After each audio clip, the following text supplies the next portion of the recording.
If you're constantly managing your partner's mood or all your friends' moods, your partner's frustration, your boss's stress, your mom's bad day, you might be a people pleaser. But that is not your job. People pleasers often come from households where emotions were unpredictable or even explosive. Maybe one of your parents made you their therapist. You were their peacekeeper in the home, or the fixer, the emotional sponge. You learned early on that if you could try to keep everyone calm and happy, then things could be safer or quieter or better. And maybe that strategy even kind of worked back then, but it's exhausting and it's also a lie. Somewhere along the way, people pleasers absorb this core belief that their value is tied to how much they can minimize themselves for others. If everyone else is okay, then I'm okay. But it doesn't work like that, and it never actually did.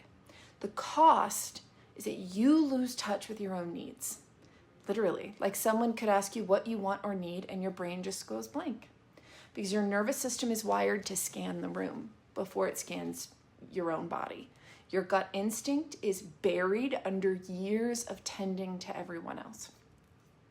And boundaries, forget it.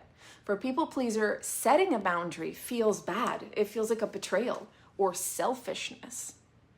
But boundaries are not walls. They are actually doors. They say, I love you and I love me as well. Saying no is not a rejection.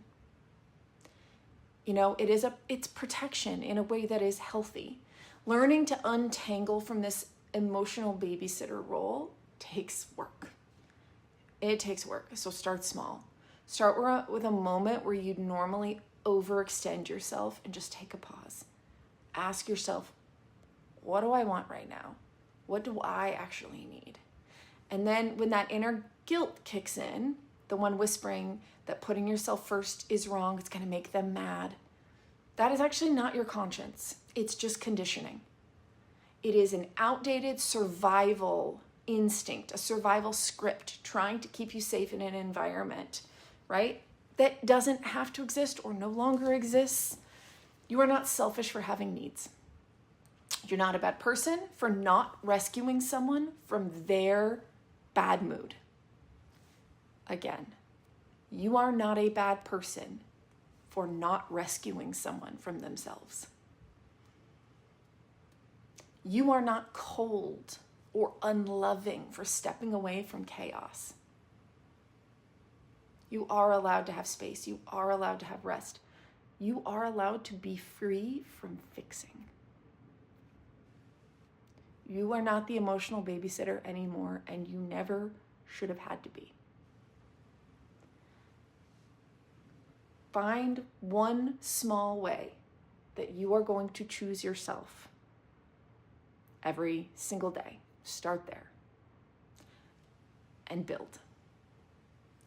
I know it is so hard to move out of this, and you can never expect perfection from yourself, but for your own peace and well-being, please, if you are this person, if you are the people pleaser, please do the work to try to move away from that, because you really do deserve it.